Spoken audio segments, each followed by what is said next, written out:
Hey, hi, welcome. I am so glad you're sticking with me for chapter 14. Let's get to it. There's some quotes. There's one thing that you might be missing with the audio version is I forgot the name of them already. The end notes.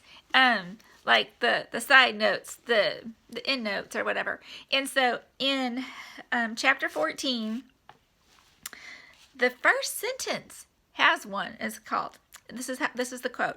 Prince John held his high festival in the castle of Ashby. This was not the same building of which the stately ruin still interests the traveler, and which was erected at a later period by the Lord Hastings, High Chamberlain of England, one of the first victims of the tyranny of Richard III.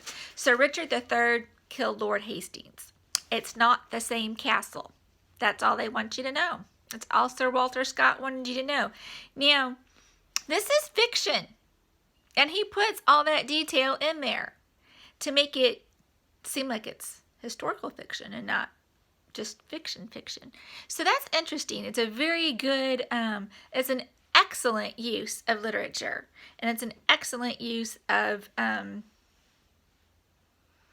it's not exactly real world, but it's really, really close. So that's just kind of a fun side note.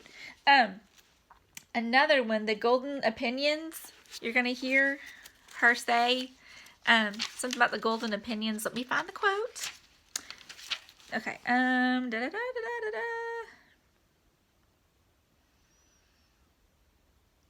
I didn't have it marked. Oh, here it is. Okay, so of this fickle temper he gave, he's talking about Prince John. Of this fickle temper he gave a memorable example in Ireland, which sent hither by his father Henry II with the purpose of buying golden opinions.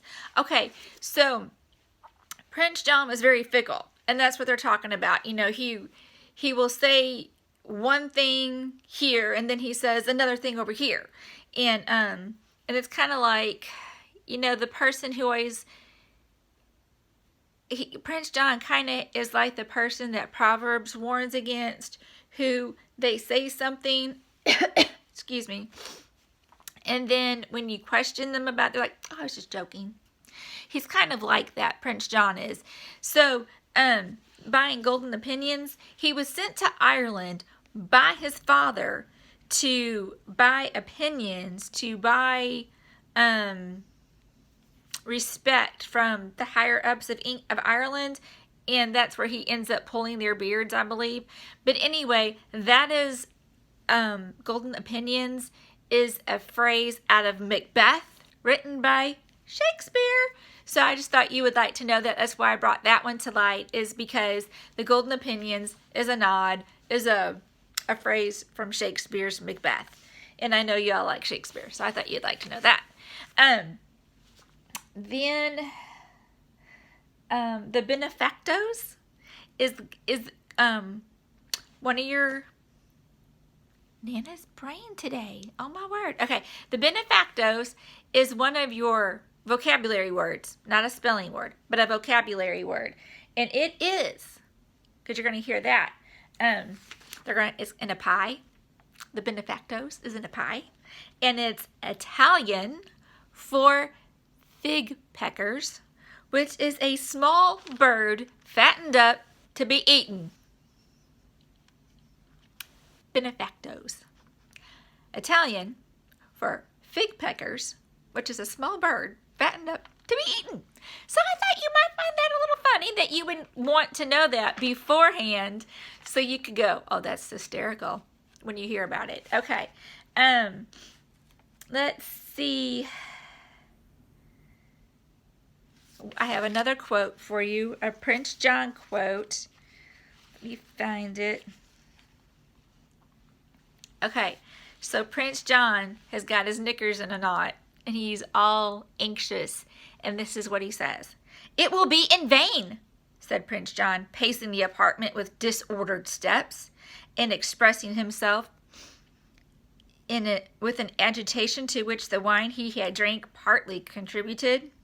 It will be in vain. They have seen the handwriting on the wall, which of course is which is a phrase from the Bible where I believe it's Nebuchadnezzar has that big banquet and has filled all his barns, and he's having this huge banquet, and they have brought the sacred goblets and gold articles from the temple, and they're using them in this revelry and this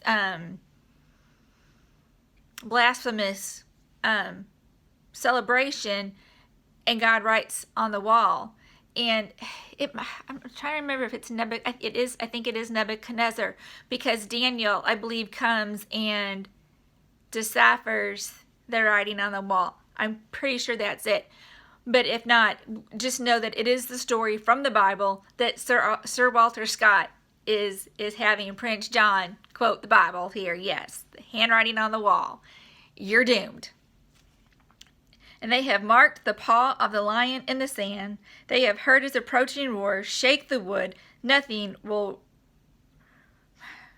reanimate their courage. So he's talking about, he's worried that all the people that are under him, that have pledged allegiance to him, he's worried that they know that King Richard is on his way back. Now, there's no reason for them to know at this point, but Prince John is all anxious and upset and worried about it.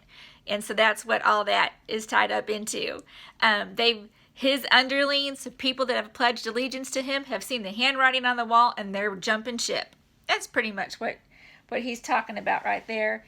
And then 164, oh, you don't need to know the page number, but Ague, A-G-U-E, I love this one. I love this one. I don't know why this tickles me so much, but it's a shivering fit. Ague. It's either, okay, so ague could be malaria or some other illness with shivering and a fever, or it could just be a shivering fit. And I think Prince John is just having a shivering fit because he's that worried and that afraid. I hope you enjoy listening to the reading, and it's getting interesting. I love you. I'll see you in the post video.